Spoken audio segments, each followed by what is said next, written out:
Hello, Awards Watch podcast listeners and Awards Watch readers. I am your host, Erik Anderson, editor in chief of Awards Watch. We just had the Oscar nominations for the 98th Academy Awards, and we got to talk about it. Let's get right into it with executive editor Ryan McQuade Hello, everyone. and Mark Johnson, aka the Awards Alchemist. Good morning. All right. We are jumping straight in with Sinners having 16 nominations, breaking the all time record, which used to be 14. That is a big deal. A lot of people predicted that was going to happen, and it puts it above All About Eve, Titanic, La La Land. Two of those films won Best Picture. I think that's going to be a really big part of the conversation for the next 2 months, which puts Sinners and One Battle After Another, which got 13, into, I think, a direct competition, a real competition. There's going to be sides drawn as there are every year. I think some of them are right here on this podcast right now, which is kind of fun. And let's just kind of start there. Ryan, initial reactions, not just of Sinners, but just overall, what the race looks like now. The race looks exactly like it has this entire season, where it looks like it's a Sinners one battle after another face off that will make people like myself who have predicted one battle after another this whole season a bit nervous. A number like 16 is an enormous number. There's no way you can not look at that, see the history there, see a miss like a not unsurprising miss from Chase Infinity this morning, which puts it that would have put it in the 14 as well. Though, I mean, it did seem that the Academy mostly this year was fully aware of category fraud for the most part, and maybe there was. I mean, between Paul Mescal, Ariana Grande, Chase Infinity, I think anyone that says that potentially there was a vote sharing between the two categories, I think that you could definitely say that that was the case and that they made that well known. I mean, like Stellan Skarsgård didn't have that problem, but it's been pretty much established that like he was going to be there and others were not the case. I'm still okay with one battle after another and saying that it's going to be our best picture winner. Like I think that what happened here today was a total max out. Well, not technically a total max out because there could have been two songs and and it could have been even more for Sinners. They left some on the table still. But there is no denying that Ryan Coogler most likely is heading to an original screenplay win, though it's really close with sentimental value. It did really well, bouncing back after SAG and the kind of questions that we had there. But yeah, I'm not ready to call the flip just yet, but I would be nervous about it. I mean, we're going to have to see how the guilds play out. We're going to have to see how SAG and PGA, and we still have to see those pesky BAFTAs who tried to make it about themselves this morning, right before the Oscar nominations, being like, "Hey, girl, I still exist." It's like, get out of here. We don't have time for you, BAFTA. That Um, was really funny. It was just like, it not was now, so girl. ridiculous. It This was it is like not your turn. we have serious business to talk about. But no, I was just Exactly. I I I thought it was I mean, it's historic what happened with Sinners, and it's historic for something that is also a genre film for a black filmmaker. Ryan Coogler becomes what is it? It's the eighth or director nominated for picture. I mean, Yeah, for but best director. That's for best yeah, director. but That's African there American. he's got other like a There's, smaller circle of history that he I mean, makes he's well he's one he's as his one of crew. three. Yeah, he's one of three Hmm. that has been nominated for picture director and screenplay. That's Mhm. Spike Lee and Jordan Peele. Those two went on to win the screenplay, so that's good for Yeah. him. I mean, clearly the shock. I think the shock of the morning is Delroy Lindo and supporting actor. I really do think that that is one where who the hell saw that one coming? I don't even think even after back. I mean, you can see the campaign. The campaign was totally there for it. It's not like it came out of nowhere. Plenty of people predicted him, Sure, and but what so it's evidence did you? not a shock. It's not a shock. The evidence was that Sinners was going to perform extremely well or overperform, and that Hamnet would underperform, and both of those things happened. That's No, exactly what happened. it's very much true. But I mean, he didn't even get in at SAG. That was Miles Caton there. So you Hmm. kind of wonder if there was going to be the surprise, it would be Caden at this point. Lindo, though, front and center with a lot of their SAG screenings, had a one-on-one conversation, retrospective career with Denzel Washington a couple weeks ago. Really had campaigned really well. This is justice for me for the Five Bloods and the snub of 5 years ago. In a really great nomination for him, which now feels like in a category that it's still super wide open. But that is the one thing I will say about if you're trying to make the switch to Sinners is one battle after another is very competitive in these acting categories. You do need to carry, I think, an actor win with you in the modern era to win Best Picture. And right now, I don't have Sinners winning any acting categories, and I do have at least one for one battle after another. It'll win the screenplay, so its path is pretty clear.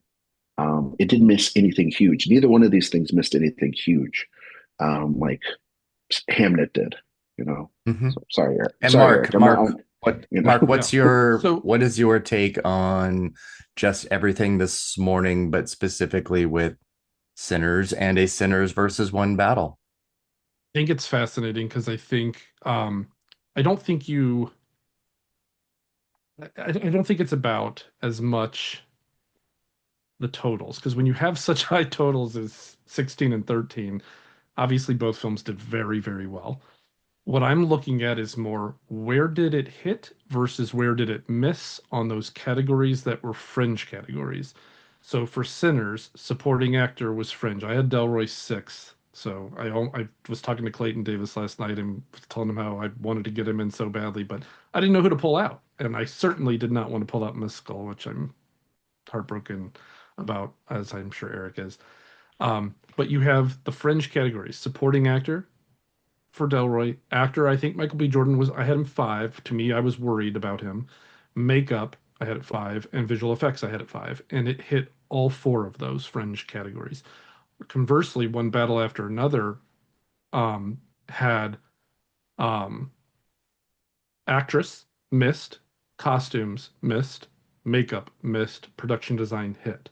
So where I Yeah. had them in fringe categories, Sinners over was excellent, four for four, one battle, four for five. That's what makes me kind of hesitate a little and go, I think this race is a lot closer maybe than originally thought, because I did think one battle would sweep.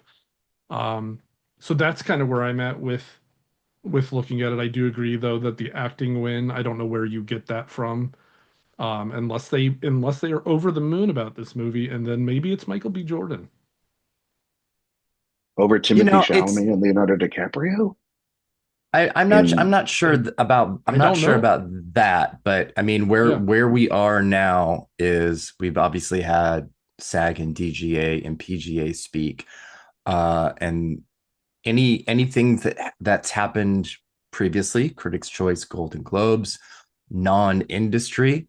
So it's not that right. it's a clean slate now, but we really do have uh, the real phase one right now. And so the real winner of this is Warner Brothers, clearly, with clearly. Yeah. 30 nominations. Jesus. Absolutely. I mean, they were always going to, be able to get the most with Yeah. having the two biggest contenders, but they are really going to now have to have a bit of a uh team meeting about Yeah. how Right. they are going to want to split them because maybe they want, as much as they can for both.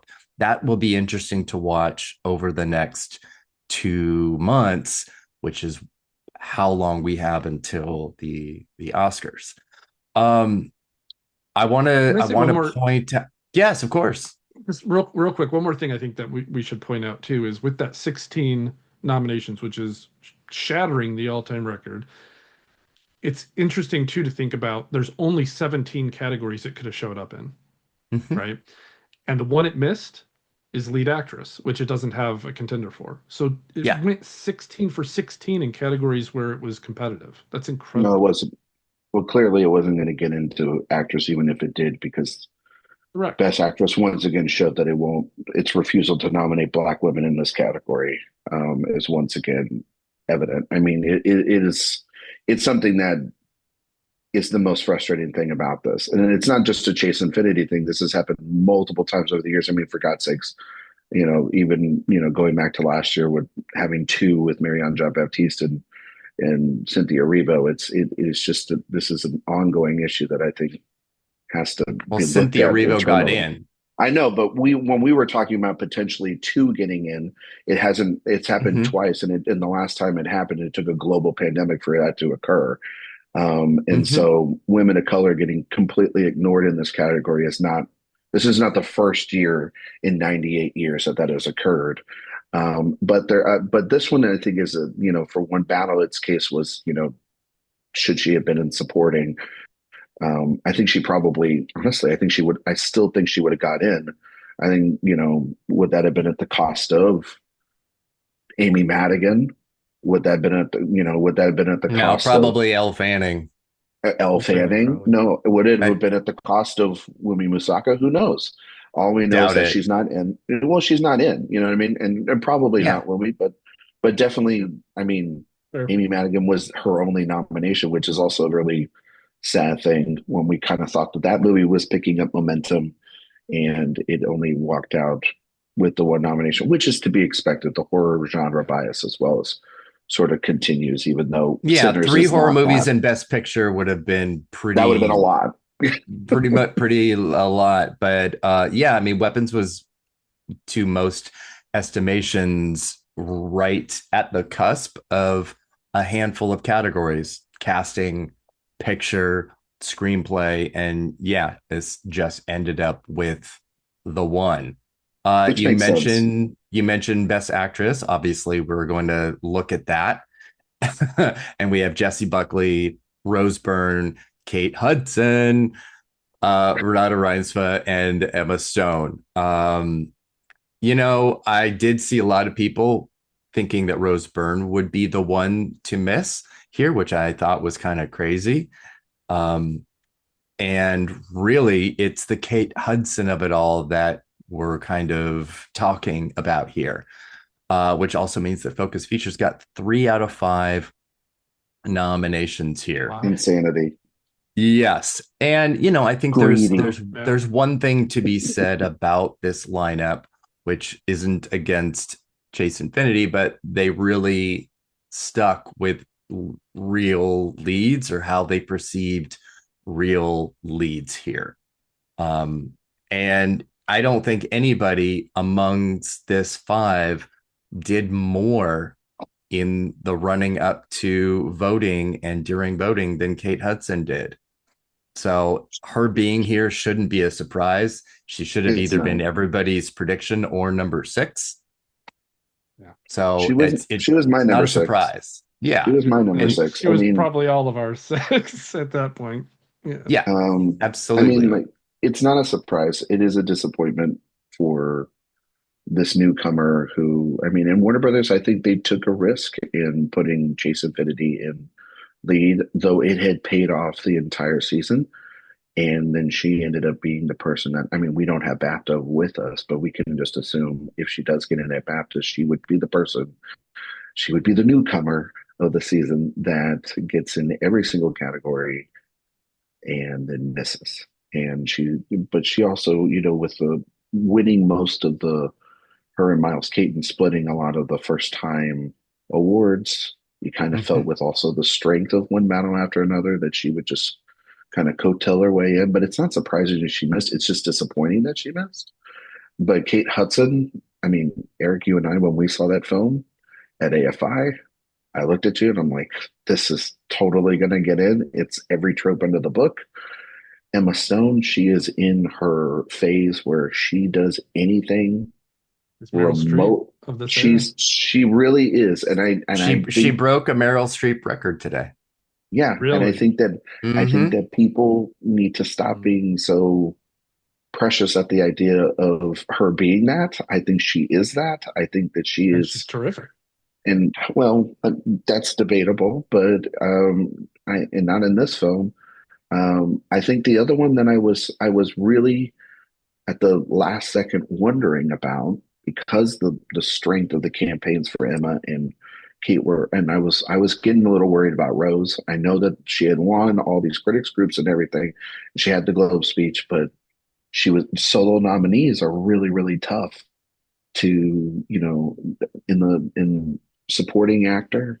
It was everybody there was in a Best Picture outside of Madigan as well. And so I was listening to the Gold Derby pundit podcast roundup or whatever, and Scott Feinberg did make a good point.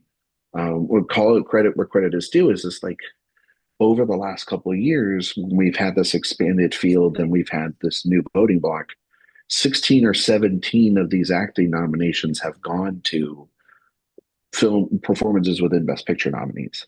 So those outliers better be really strong and because or have a you have a really good reason why you're picking those and not have too many of them. Today, I think we had four, which is on track with that, with Kate Hudson, Rose Byrne, Ethan Hawke, and Amy Madigan. So that makes sense for like so it's one for every category, which makes total sense. But yeah, Well, and also Joyce Ng at Entertainment Weekly made a really good point, and in hindsight, is one that I should have used in my own predictions, and that's that when you look at this lineup of performances, there's some pretty extreme performances from women here. And Kate Hudson in Song Sung Blue provides a very different mainstream uh, choice, as well as the only traditional biopic. So there's kind of everything on Hudson's side really to have gotten in here, and here she is as a result. Um, I want to pop over to I want to really talk about categories that had surprises and that really kind of shocked us. And there's a couple for sure. I definitely want to get through documentary feature and The Perfect Neighbor making it in. Yeah. I feels like mean, our that is, feels like our winner now. oh, it's absolutely the winner now. That's Yeah, that's a it's that's an in. easy call. But I was banging the drum for this entire season that it won't get in because it has that double curse, and I would not predict it until it happened, and it happened. It is in. The branch finally let go of their animus of Critics' Choice and archival footage documentaries, and here it is.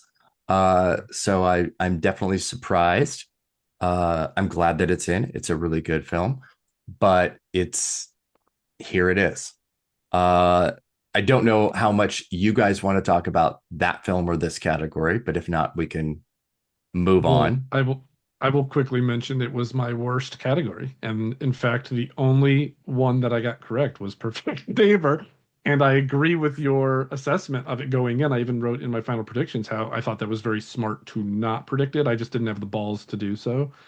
And luckily I didn't because I'd be 0 for 5 most likely. So I got two uh for five in that category, which yeah, is just horrific. yeah, I don't even know what else to say other than I probably should have done better homework watching some of these. I only saw maybe 4 or 5 of the like top 12-ish contenders. I didn't see Mr. Putin or Mr. Nobody against Pete, and there were a bunch I didn't see. Mhm. So that's probably where I failed, was not scouting it well enough. But yeah, tough category. We knew it would be. That and the shorts this year were brutal. So Yeah, unfortunately, I Well, mean, I think the shorts were again traditionally a little tougher, and I don't generally think seeing them does it does nothing for help you. I at do it every all. fucking year. It Every year I doesn't watch them. help It doesn't what help were me the at all. Eric? What were the five again? for For documentary documentary, feature.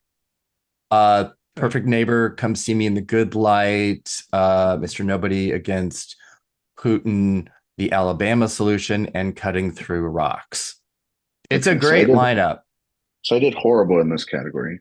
I got two. Um, I got I got one. I got one Be, You also. know, I well, did it's one. because this is because I listened to we're in people our like flop Eric. era. No, well, it was one of the only categories actually I did terrible because there was a lot of 5 for 5 categories that I went Sure. through. Like going 10 for 10 in screenplay. I switched to Blue Moon and rightfully so because I knew well I should and I'm have. not It was my alt. and I'm not I was praying at the altar of Ava Victor, and it failed me. Yeah, listen, I was same boat. I'm not going to say I told you so, but this is for our good listener Jimmy out there that called us out on Blue Sky about sorry, baby, but I fucking told you so about this that this wasn't going to happen, Eric. And the reason, and I think that this is the one thing that nobody brought up with the whole Julia Roberts thing, and we didn't even mention it, is that Yeah, I was when not attributing my I know you prediction to weren't, Julia I, Roberts. I know, but a lot of people were. And Yeah. I know there it is. Mark was right there.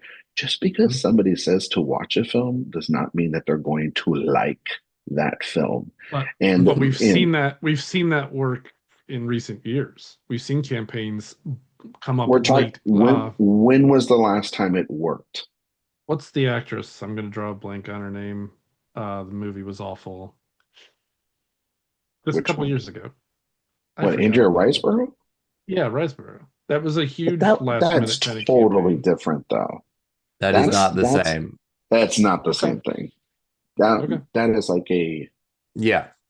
calculated, manipulated effort to get somebody in, as opposed to, oh, by the way, before I give out Best Picture, just watch this little film.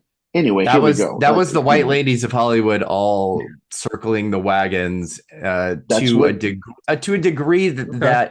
that required rule changes that's because Kate it was so Hudson. bad. No, in a So way, it's that's Kate. In a way, it's Kate she. Hudson. In a way, Yeah, she had the same type of campaign yeah, it's strategist not apples to apples, that but were yes, no, but it's the type of you know coalescing around someone and doing Q and A's and doing events as opposed to a single call out. And it just shows from what I've heard and talked with people, and Eric, I know you've done the same. A24, man, when they have one movie, they are become a studio where they cannot focus on several things.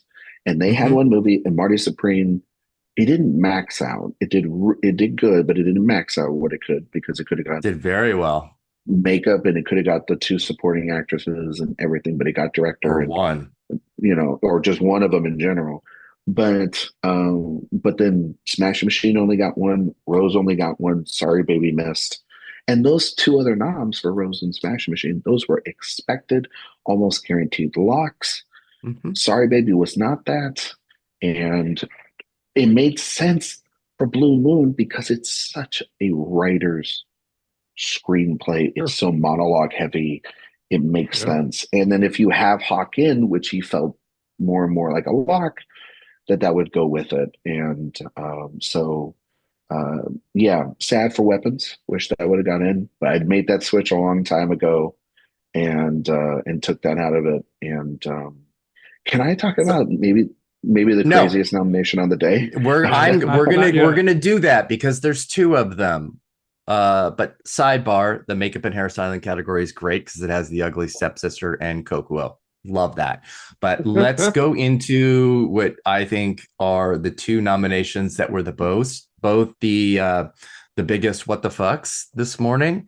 And let's start with costume design because Avatar, Fire and Ash making it Yeah. in here, but not production design like the previous Yeah. films. I don't Makes no know sense. anyone that saw that coming. I And saw we, yeah, as we know with these films, these are 100% motion capture. So, like the production design, there is not a stitch of tactile real fabric in these costumes. They are 100% computer generated. I'm not dismissing that, but just highlighting that that is a really, really big difference and a turn in this category from anything that we have seen before. Um, in Black Panther, there's a lot of computer generation with Marvel costumes as well, more than I think that most people know. But this is a really exceptionally unique nomination. Do I think it is deserved? No, I don't. Thoughts, Ryan? it's the craziest nomination of the day. Like it doesn't make any sense. Like it doesn't make any sense. And Yeah. it shows, and I'm gonna be nice today and say it this way. Man, the Academy really went out of their way this morning to just say, Wicked, we're good.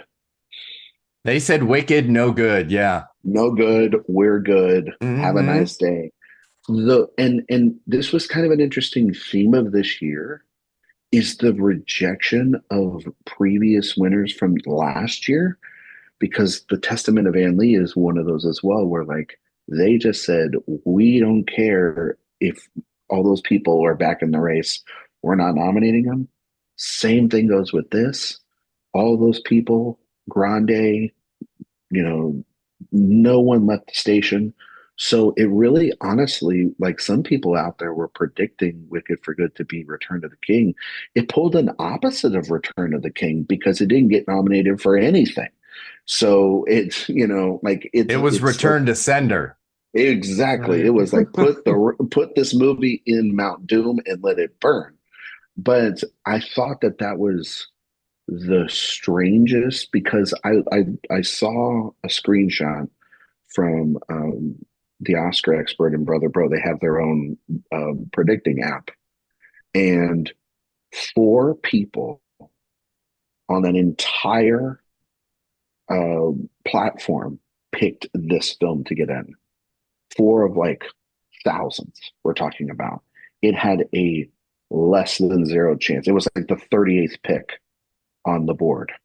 Yeah. So someone needs to tell me how this happened. I would love to have been in the room for that bake off because you were talking about movies like Hedda. We're talking about One Battle After Another. We're talking about so many others that Well, were in costume this design doesn't race. have a bake off, Oh, but well, they should, because I need to know what they're smoking because it seemed like what they were baking in there were crazy pills. Because this is when they said Avatar, I went, "Wait, what category are we in again?" yes. It made me go Yeah. like, "Wait, this is this visual effects? Like, what are we doing here?" Well, I No, mean, I think it's wild. to that point, branch by branch, when they do like who they like, uh, Deborah Lynn Scott is a previous winner for Titanic. She is not a Yeah. stranger. She worked on The Young Victoria and Shakespeare in Love. She is a name.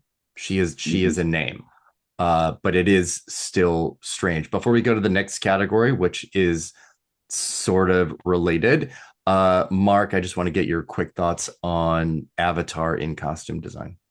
Yeah, I was as shocked as you guys were. I did predict it in production design, which it missed, and for it to hit here but not there when it ties to visual effects so well, I was really just what's going on? So it was baffling, and again, like you mentioned, to see Wicked shut out in a couple of these categories, well, in all these categories, but especially something like costume design, which if I'm not mistaken, it won last year.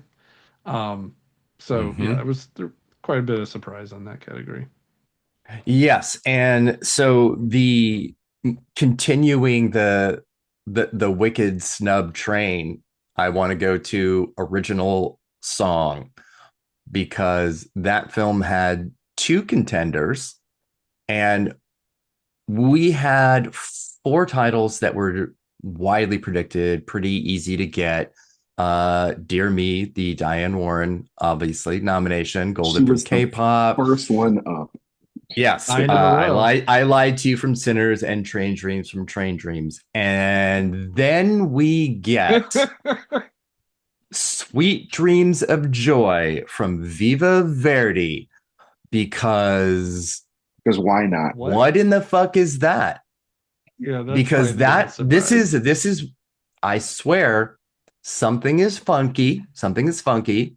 I know that this film was only available to screen on the AARP app, previous to it being on the Academy platform. But I smell an Alone Yet Not Alone here like nobody's business. Something something is amiss, something is amuck. Yeah. And to Ryan's point, the way that every single branch went out of its way to not nominate Wicked, they took what for me was the last place song of the short list. It was my last as well. It was last place. So something is up. I hope there is an investigation, congressional hearings. Forget everything that's happening like in Congress right now. This needs to go right in like the top of the docket for the Supreme Court. Something is there is collusion.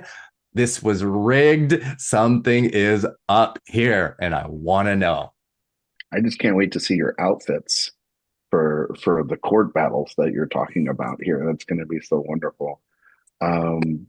I totally agree with you. I think it is like one of the like strangest. This branch always does stupid, strange things.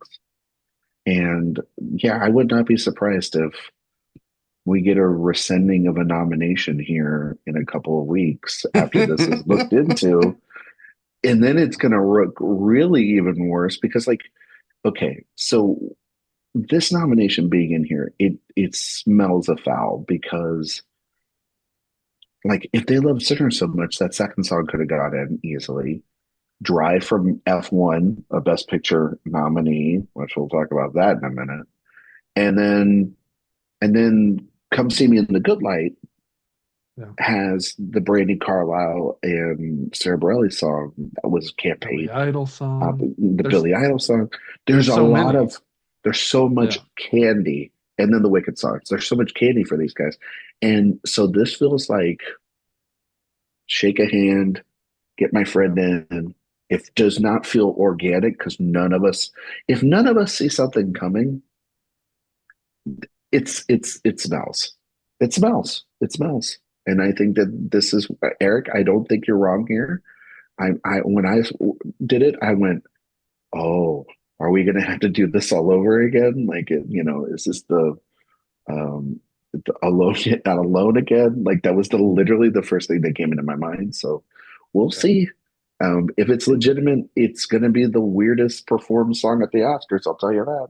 So I agree. This was by far the like, wait, what moment? Because say what you will about Avatar and costume design, at least it got a CDG nomination in fantasy or fantasy. Sure, but that's insane that it broke 30-year mark. It's insane. I'm not saying it's not. It's probably number 2, but this I think is just by far the most baffling. So strange. Because you just mentioned, and we both, Eric and I at least had it dead last on our list of predictions. Like you could have given me whatever, how many were nominated? 20 on the short list or something for song? If you give me 15 total. So you give me 14 guesses, I'm not getting that one correct, right? Absolutely. And yeah, there's just, I mean, the inconsistency of Come See Me in the Good Light getting into doc feature, but not the song.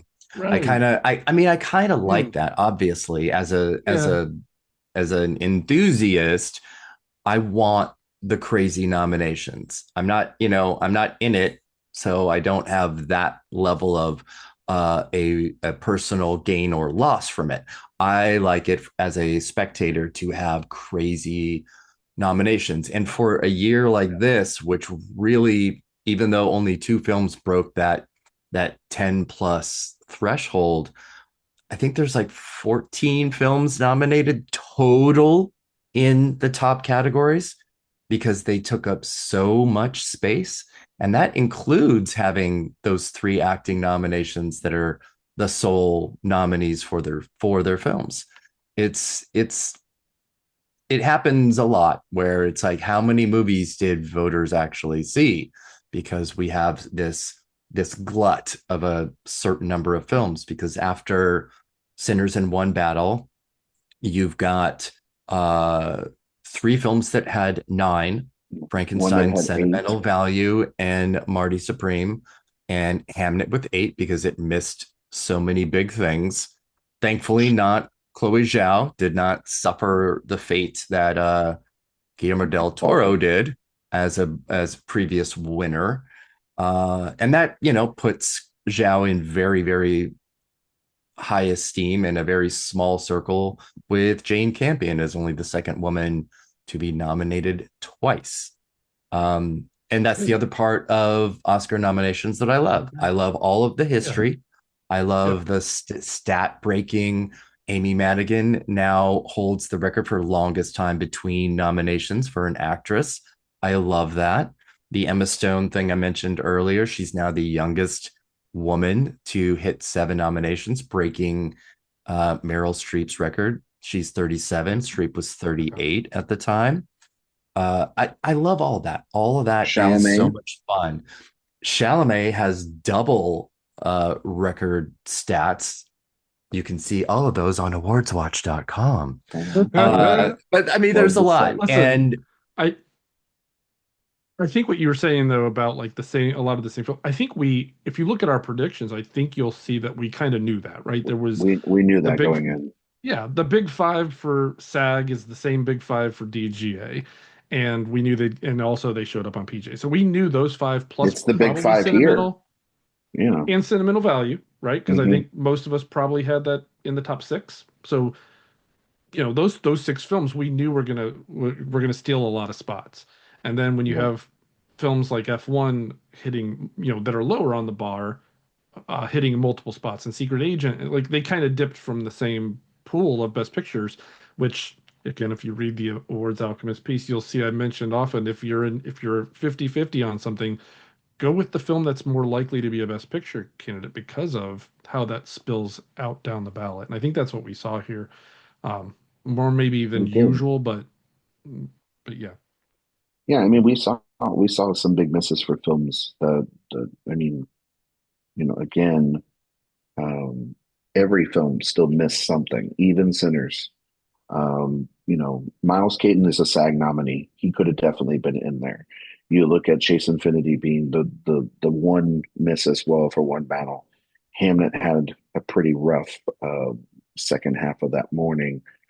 Also with Paul missing as well, losing out Editing.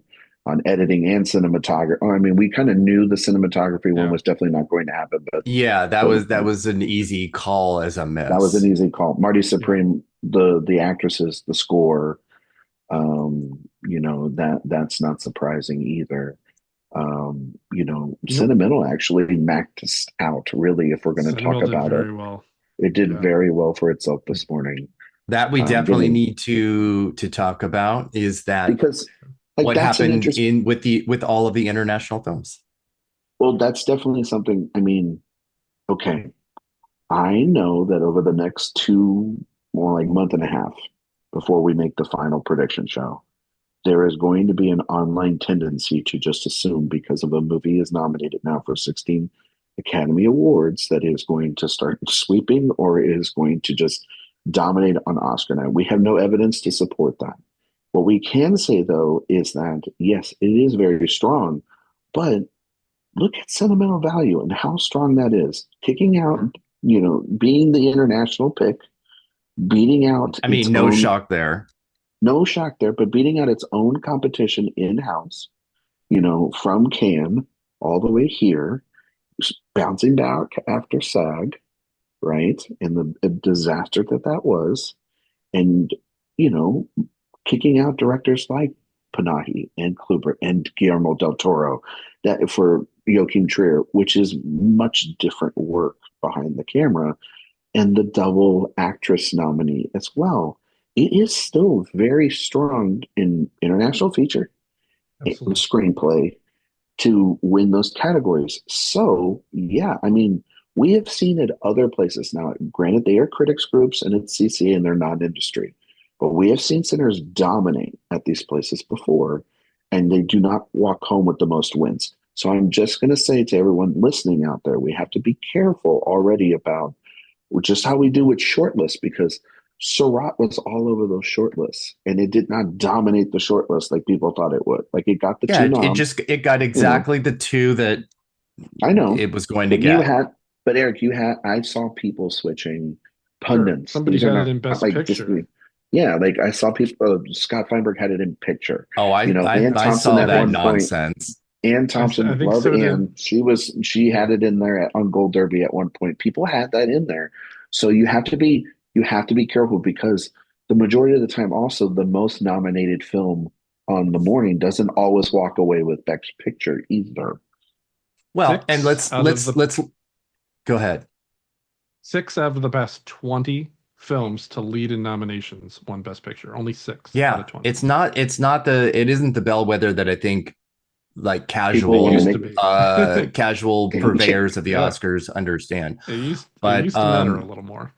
yeah, so but like thinking of Surratt, and I don't want to call it an underperformance because I think it got exactly the two that it was going to get. But I think what happened was people saw the Oscar shortlist where Sinners maxed out, and then it maxed out here. Wicked maxed out and got nothing. Surratt was next with 5 and got 2.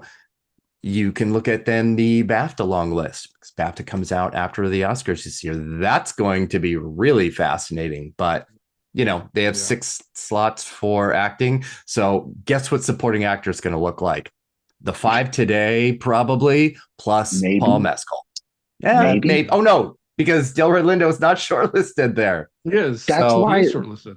oh, he is. That's right. He is. He No, is. Yeah, he Anyway, is. Yeah. yes, it's but if it's he going to isn't, but if be it's going to be a thing where how do we look at next year's? How much weight do we give Oscar shortlist, BAFTA shortlist? Where do they meet? Where do they clearly completely split and separate?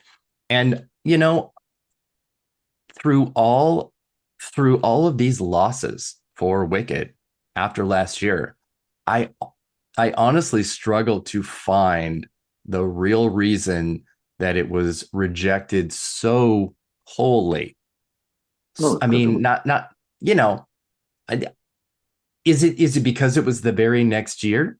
Is it because people were sick of the press tour? Is it because it's all of the all of the things is together? it also because it's a terrible movie?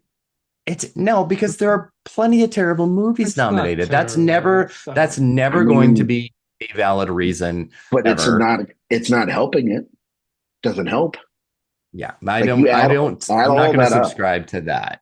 Well, okay, so you think it's good. All right. But Erik Anderson here thinks it's great. No, I'm just kidding. I okay, No, liked it. so no, but that's I'm not. no, But yeah, no, in I all of think this, that, I'm not talking about no, I how I think, feel about a movie or not. but you're talking Just about, just the absolute and total rejection of something that was so completely uh absorbed last year. It's fascinating. well, Again, from purely a spectator point of view. I do think quality of the film in this case does matter, because I do think also it's judging it through a film that they liked more the year before.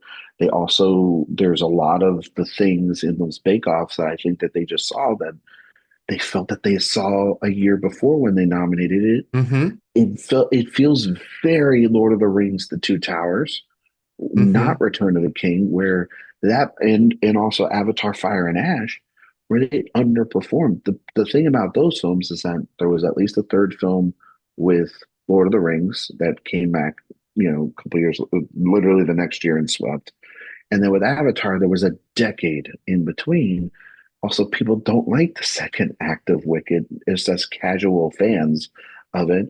And I do think that Mhm. there was a little bit of fatigue, frustration. I do think stuff online matters. I do think that seeing if this movie took the next step in terms of what it's going to show us with this world, and it didn't do any of that. And then take the movie out of it. There's so much passion for these other films that it might not have even been in the conversation for some of these things, regardless of winners or previous nominees being in these categories. So it's not surprising. You started taking out Grande. We started taking out all these people Yeah.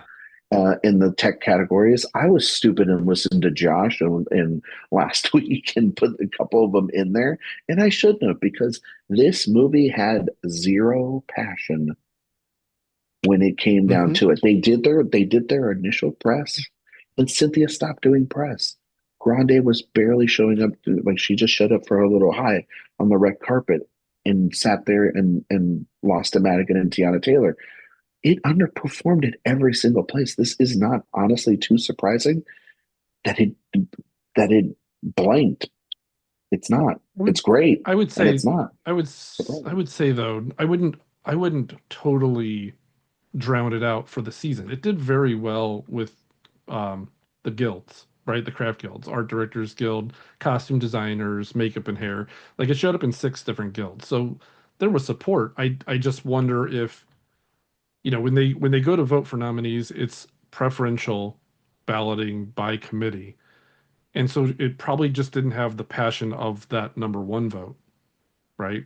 But it Mhm. still had it still, I think we can say, had some respect in the industry because of the guild showing, right? Absolutely. Sure, maybe. Yeah.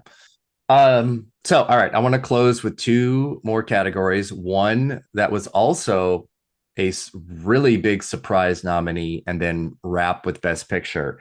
And I want to talk about visual effects and how a Jurassic World movie finally clawed its way back into this category, because we Yeah. have not had one make it Man, I really should have stuck since with that since prediction. the original trilogy. No matter Yeah. what the Visual Effects Society does for the Jurassic World era of these films, Oscars are consistently like, no, we're good. Thank you, we're good. But you know what? The power of Neil Corbold absolutely took hold here. So it was the surprise nomination here. I mean, I'm glad Frankenstein didn't make it, because I think the VFX are That's pretty rough. pretty. Those wolves, my But I God. mean, everything else was an easy call. Avatar, F1, Lost Bus, and Sinners. And for all of you completionists who haven't seen the Lost Bus yet, you have to watch it now. Yes. On Um, Apple, I think, right? Mm-hmm. Sad Mhm. for I was wishing that I'd switched out Superman at the last second, though I kind of wish Yeah, that I that had would have got Superman in. in. Superman Um, was the one and so that's the that's one I that's the missed one that for got Jurassic. blanked. Yeah, Mm-hmm. usually Yeah. usually there's at least potentially one comic book film, and James Gunn's films have done particularly well in this category before. I think the Well, first and two Marvel Guardians used got there. to, so Yeah, no, I mean, There and was but there his was no films have reason done to well. think it would miss. Yeah, yeah. but to get the Jurassic film, which early in the season I was kind of like, I think this could happen, and then Eric was like, "They don't get in. Don't do that." They And don't though. They don't. they I They don't. mean, haven't. So I just kind of took that out of my we mind, and we had a couple of um, really interesting things happen this year where traditional films that the Oscars ignore made the cut, which I love. but It's Eric, great. going back to last week's conversation, and this will be the bellwether going forward.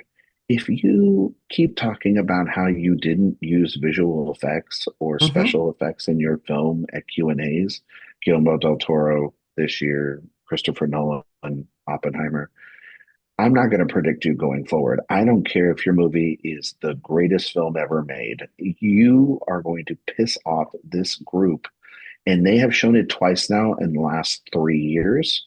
Mm-hmm. So Yeah, there's like maybe 1,200 visual effect shots in Frankenstein. It isn't. a I wholly no, practical. It's such a crazy thing to kind of I get it. I brag get it. about when in that part isn't even true. Listen, I get it. And yet it's still, I think I said it during the year of Oppenheimer. I'll say it now. I thought it was stupid then. I think it's stupid now to go against these craftspeople because they are doing work. It's like, it's basically you're saying that their work doesn't matter when you make comments like that. It's really A disrespectful. bit, So, a bit. a bit. Mark, do you have any comments on dinosaurs? No, it was the one I missed Okay. for instead of All Sam right. Raimi. I want to close with Best Picture because I think plenty of people got 10 for 10 on this. If you didn't, then you should have gotten 9 for 10. I Anything got 9 below for 10. that, I don't know if you this was pretty easy. And I think obviously the one that tripped everybody up was what was going to be in that 10th spot. Was it going to be F1 or Weapons or Blue Moon, or it was just an accident? And here we are with F1 as, I don't want to say as the 10th nominee, but in the world of It's number 10. predictions, Let's just say it. it's It's number number 10. 10. Yeah, it's So I number mean, I 10. had it in and out and in and out until I finally landed on it was just an accident. Ayo. Because I was looking at it. Well, F1 does not have actor support the way that something like Ford v Ferrari did. And I was using Yeah. that as justification as why it wouldn't get in. No, honestly, And that's it a didn't good get call. into cinematography either. So it is actually kind of odd that it was It's very Top able Gun Maverick. to Yeah. do it. It is Yeah. very Top Gun Maverick without making $1 billion. But Yeah. yeah, what are your guys' thoughts on F1 making it in? Because I'm assuming we all had the other nine, right? No, I think Mark, didn't you have F1?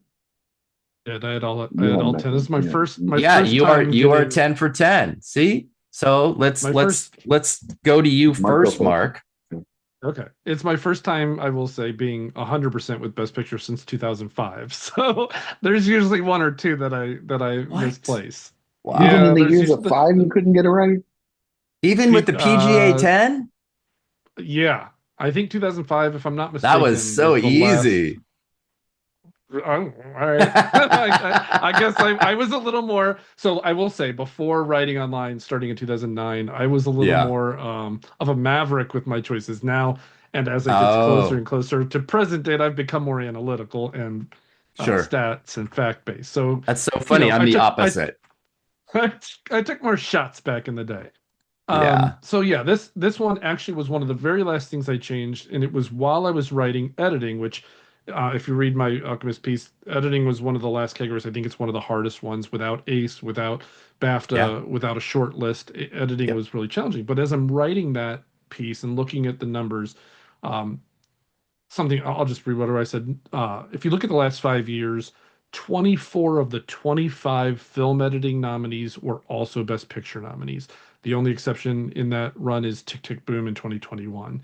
So I wrote that leaves a choice. You're either predicting F1 the movie shows up in picture, or you accept that you're bucking the data by placing it in editing. And Mm-hmm. so Mm-hmm. because they felt very strongly about it in editing, which I'm sure we all did, that was my thought process of how do I split the votes between these four films that could get that 10th spot? I'll roll with F1. So that's kind of how I came to it. All right. And Ryan, what about you? What are you, because you didn't have F1 in, right? No, it was like my 11. I Yeah. Yeah. I ended up okay. So hear me out. I just was like, you know what? I'm going to go down with the ship here. I'm going to predict it was just an accident because it's the Palm winner. And that was my only justification for it, even though I made a pretty goddamn good argument that turned out to be true about how the international people and voters see it was just an accident, as I think everyone thinks that, or rightfully so, that the in their minds that sentimental value was really the Palme d'Or winner. And they have shown its sign of strength there the entire time. Panahi got into screenplay. So that gave me like a little bit of like, whoop. But then also Blue Moon getting in made me kind of think, oh, is that about to happen with the with the screenplay, actor, and picture nominations. I thought that Hmm. Sony Picture Classic was about to pick that up, which I was very, that made sense to me also. And F1 really didn't make a hell of a lot of sense because I just felt like it's the tech player that gets the that gets the PGA nom, kind of like Weapons does, and then they put in something else from either international or maybe a critical pick or something.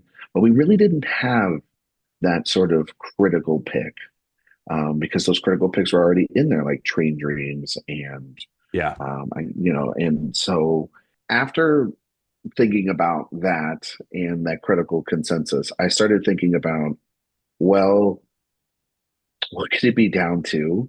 And I didn't think it was going to be weapons, and I didn't think it was. So it started process elimination. I just ended up with it was just an accident. I understand F1 being in here because really outside of Sinners, we didn't have blockbusters in here, which usually we're starting to get about two of those every single year here. I know that this technically counts for Apple, but it also should kind of like half count for Warner Brothers as well. And then the other thing that I kind of also was so worried about, even though I just went with it because I was like, screw it, I'm not going to keep overthinking this about what's his number 10. And if I went 9 out of 10, I'm like going to be able to sleep good tonight. Is we still don't have three films from a studio nominated for Best Picture, Yes.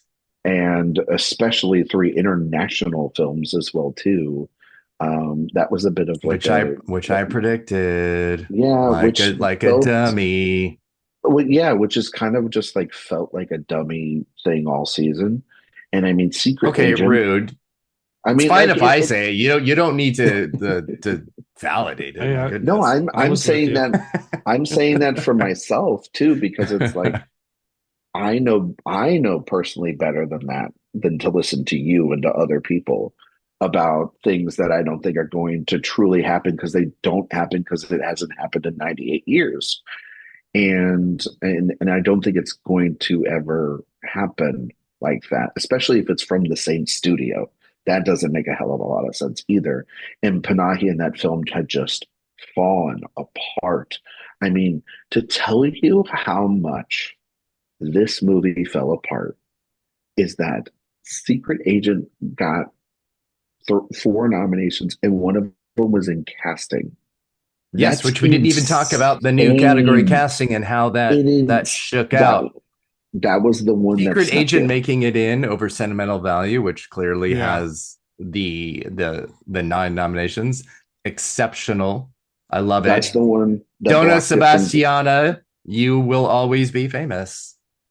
But that's the one that blocked it from Sentimental getting 10, Marty missed in other Yes. categories to get 10, Del Toro, and I believe this category as well too from getting 10.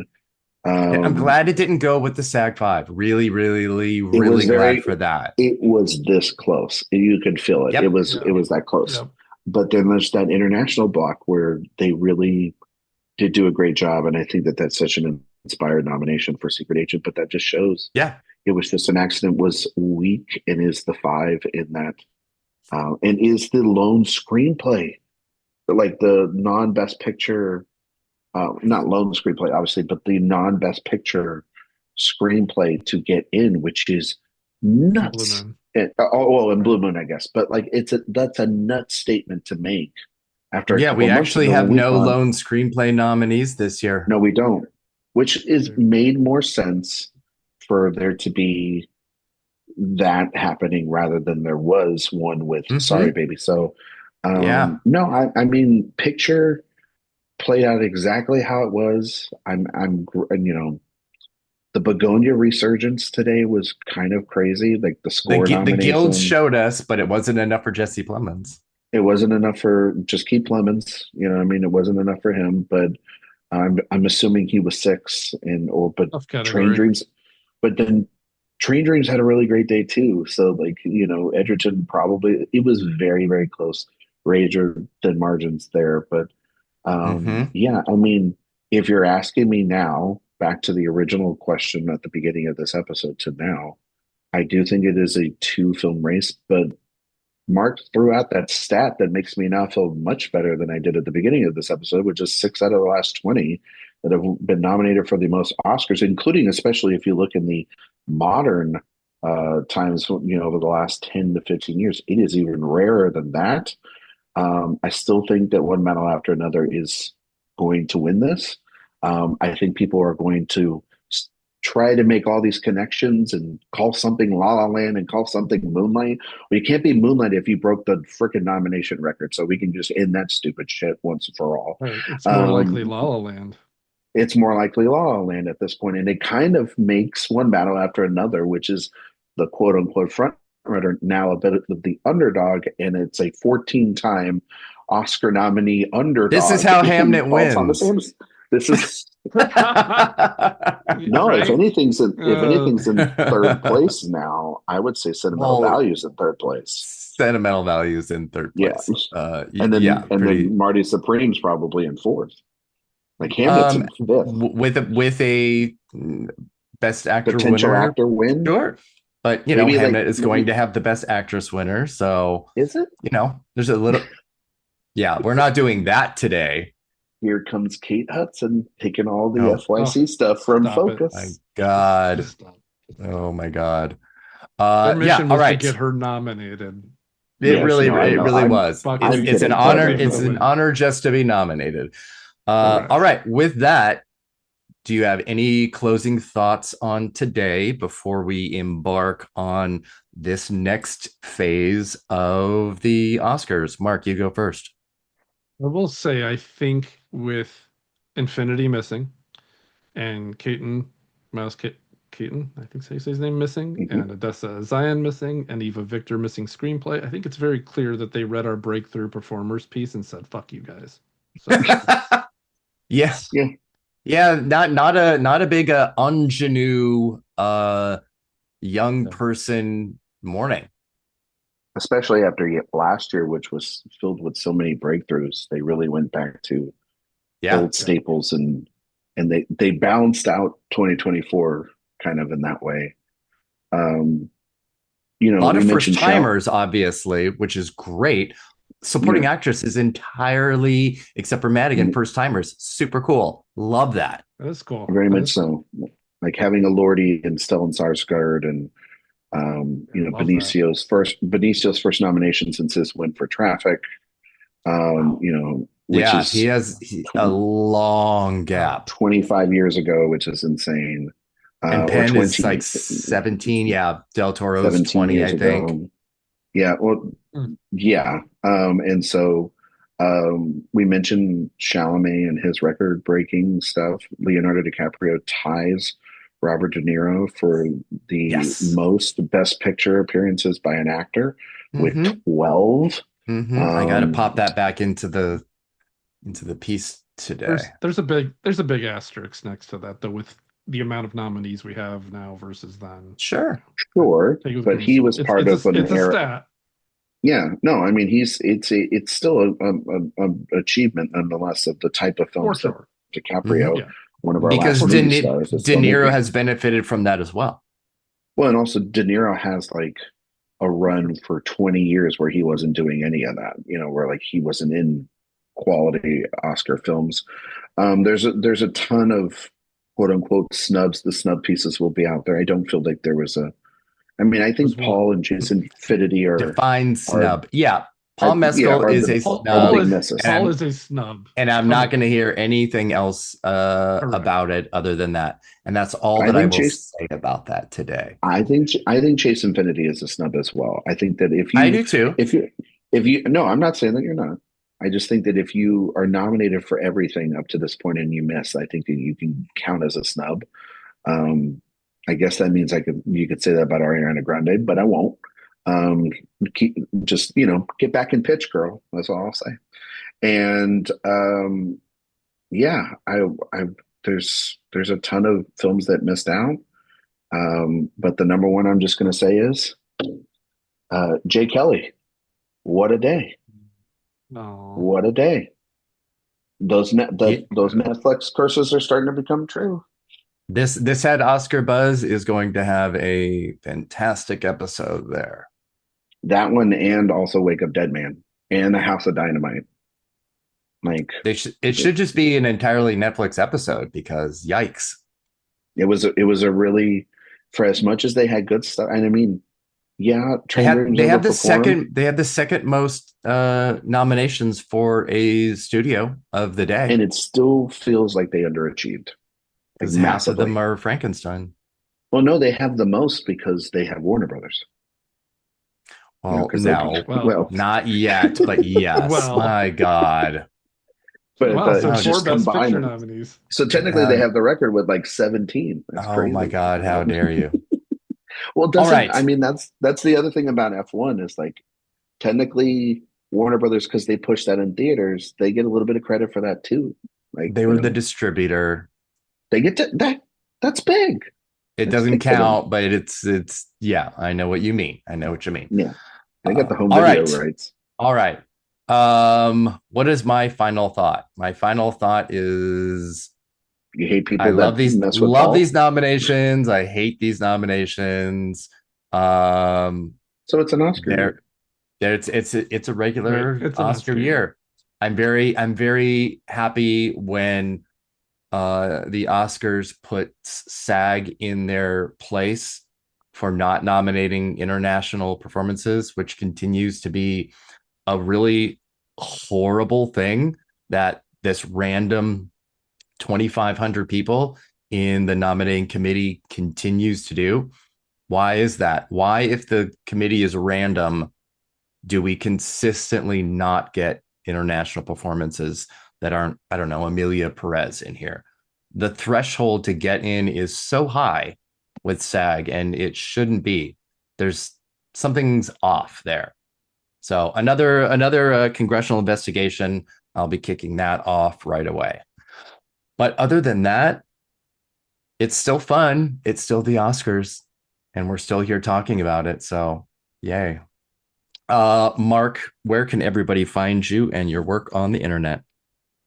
At Mark Likes Movies on the socials and writing for Awards Watch and the Contending and on Gold Derby Experts. And Ryan, what about you? You can find me on Twitter, Instagram, Letterboxd, Blue Sky, Ryan McQuade 77. If you like podcasts, we have the Director Watch podcast that will release sometime here in the next 24 to 48 hours. It will be over the film Rules Don't Apply, and it is a wild episode. I sent Eric the audio, and I can tell you it is one of the more chaotically stupid episodes that we have put together in a while, featuring myself, Jay, and Trace Sever. You can find podcasts on iTunes and Spotify, and sign up for the newsletter because we're in the next phase. So it's going to be the best place to get all the news, reviews, interviews, and guild stuff. There's going to be Sundance stuff coming up. It never ends, folks. It never ends. Yeah, we didn't even talk about that. Sundance kicks off the day of Oscar nominations, and what a total shit show that is. My goodness, where people just like gather yourselves, get together, arrange this better. This is madness. You can find me obviously at awardswatch.com. Awards Watch is my handle everywhere except for Twitter, which is now at Awards Watch Eric. So if you think you are following Awards Watch on Twitter, you are not anymore. Please go and follow me there instead because I'd love that. Thanks, Captain Jessica. Yes, yeah, thanks. Thank you, Coach Jessica, once again. Coach But Jessica. yes, Yeah. thank you all for listening and goodbye.